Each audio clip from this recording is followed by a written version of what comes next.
Ram Ram guys, कैसे हैं आप लोग। तो आज का जो मेरा वीडियो है वो है रीडिंग को लेकर के। मैंने जितने भी एक्टर लोगों को अगर ऑब्जर्व किया है तो वो लोग ना रीडिंग बहुत करते हैं। मैंने जितने लोगों से बात की है बोले कि पढ़ाई करो, पढ़ो उसको, बोल बोल के मतलब रियाज करो, पढ़ो उसको। उससे क्या वॉइस काफ़ी अच्छी होती है, आपके वर्ड काफ़ी अच्छे होते हैं। तो अब मुझे किताब तो समझ में आ नहीं रही थी कि कौन सी पढूं, तो मैं मेरे महादेव जी की किताब पढ़ रहा हूँ, शिव पुराण। थोड़ा नॉलेज भी हो जाएगी अच्छी और उनको याद करना भी हो जाएगा।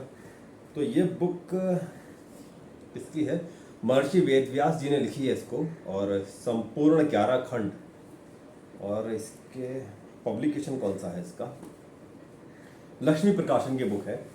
तो पढ़ते हैं इसके बारे में। बहुत सारी कहानियाँ हैं इसमें महादेव जी के बारे में, उनकी कथा है बहुत सारी। तो पहली जो इसमें कथा है वो है श्री शिव पुराण महात्म्य। ये टाइटल है श्री शिव पुराण महात्म्य। तो एक छोटा सा पैराग्राफ दे रखा है इसका, वो मैं रीडिंग करता हूँ। तो इसमें है कि शौनक आदि ऋषियों ने सूत जी से एक बार शिव पुराण सुनाने का आग्रह किया। तो सूत जी ने ऋषियों से कहा, आप सब धन्य हैं जो आपके हृदय में शिव जी की कथा सुनने की इच्छा जागृत हुई है।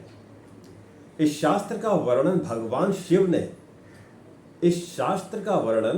शिव ने अपने श्री मुख से श्री सनत कुमार से किया था, इसलिए इसको शिव पुराण भी कहा जाता है। इसके पठन, मनन और श्रवण से कलयुगी मनुष्यों का मन शुद्ध हो जाता है। मतलब आप और हमारे जैसे हम कलयुग के लोग हैं, तो इसमें लिखा है कि इसके पठन, मनन और सुनने से कलयुगी मनुष्यों का मन शुद्ध हो जाता है तथा शिव पद की प्राप्ति हो जाती है। अब जो फल दान एवं यज्ञों के करने से प्राप्त होता है, आप समझ रहे हैं कि जो भी फल दान और यज्ञ करने से प्राप्त होता है, वही फल शिव पुराण के श्रोता मतलब सुनने वालों को प्राप्त हो जाता है। इस ग्रंथ की 7 संहिताएं हैं, जो कि इस प्रकार है। मैंने अदर बुक में पढ़ा था कि इसकी जो संहिताएं है ना, वो शायद 12 है, लेकिन इसमें 7 दे रखा है। तो कोई बात नहीं, हम आगे बढ़ते हैं। तो पहली जो संहिता है इसमें है विद्येश्वर संहिता, दूसरा है रुद्र, शतरुद्री, कोटिरुद्री, उमा संहिता, कैलाश संहिता और वायु संहिता।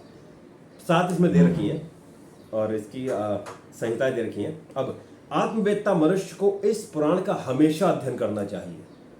आत्मवेत्ता मनुष्य को इस पुराण का हमेशा अध्ययन करना चाहिए। तो इसका पहला चैप्टर था, जो कि हम लोगों ने अभी आपने सुना है और मैंने पढ़ा है, तो काफ़ी अच्छा है। एक कहानी और है इसमें, मतलब कहानियाँ तो बहुत सारी हैं, एक कहानी और पढ़ता हूँ। काफ़ी छोटी थी, इससे वॉइस का वर्कआउट हो नहीं पाएगा। दूसरी कहानी है पापी देवराज की मुक्ति कथा। पापी देवराज की मुक्ति कथा।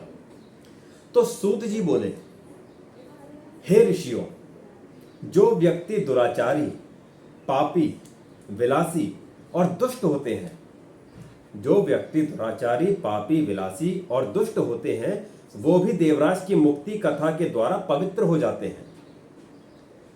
मतलब देवराज की अगर आप कहानी सुनेंगे ना, तो मतलब आपको भी एक इसमें कहा गया है कि आपको भी मुक्ति मिलेगी, आप भी पवित्र हो जाएंगे। आगे इसमें लिखा है कि लालची, मिथ्याभाषी, माता पिता को दुख देने वाले, दंभी, पाखंडी, क्रूरात्मा, द्वेषी, पतित, हिंसक और निर्दयी पुरुष भी कलयुगी के द्वारा पवित्र हो जाएंगे, ऐसा इसमें लिखा है।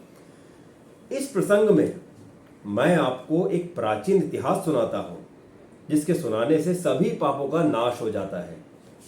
आगे बढ़ते हैं इसमें कि किरात नगर में एक ब्राह्मण रहता था। किरात नगर में एक ब्राह्मण रहता था जो बहुत दुराचारी और दरिद्री था। वो धर्म और वेदों से विमुख था। वो इतना गिरा हुआ था कि स्नान तक नहीं करता था। उसने अधर्म से बहुत सा धन एकत्र कर लिया था। वो एक बार एक तालाब पर नहाने के लिए गया। उसी समय वहां पर एक वैश्या आई, जिसका नाम शोभावती था। वो उस वैश्या को देखकर उसकी ओर आकर्षित हुआ। वो वैश्या भी उसे देखकर परम प्रसन्न हुई। वो दोनों चिरकाल तक विहार करते रहे। ब्राह्मण के माता पिता ने बार बार उसे समझाया, परंतु उसने अपने माता पिता की बातों पर ध्यान नहीं दिया।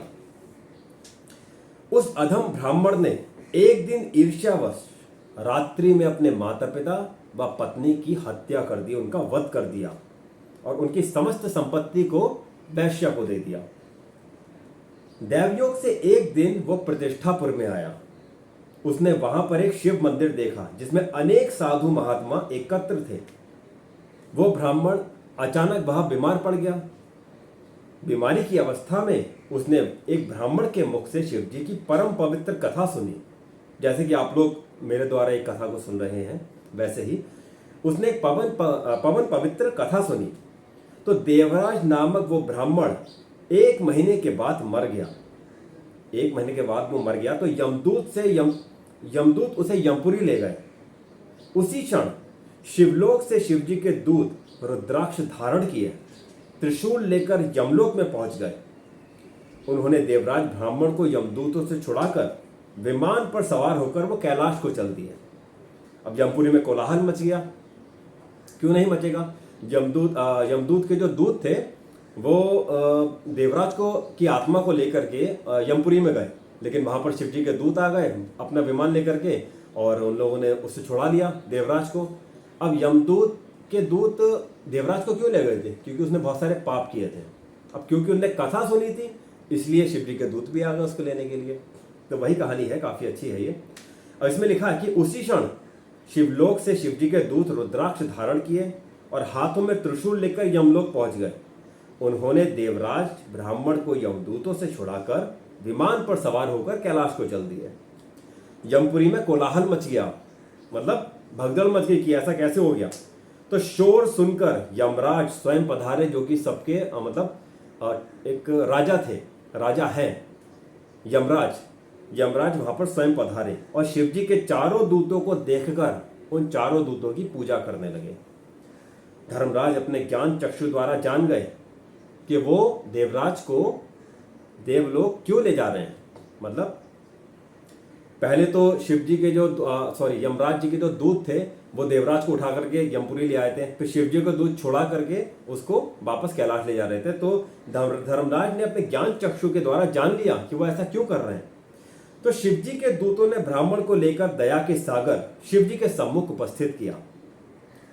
तो हे मुनिवरों, शिवजी की यह कथा पवन पवित्र है, जिसको सुनने मात्र से महापापी ब्राह्मण देवराज भी मुक्ति पा गया। इस प्रकार शिव पुराण की कथा को विधि पूर्वक सुनने से अमर फल की प्राप्ति होती है। तो ये कहानी बहुत अच्छी थी जो कि मैंने पढ़ी है और आप लोगों ने सुनी है। अगर आपकी भी पढ़ने की इच्छा हो तो आप भी पढ़ें। ठीक है, तो मिलते हैं अगली कहानी में and thank you so much.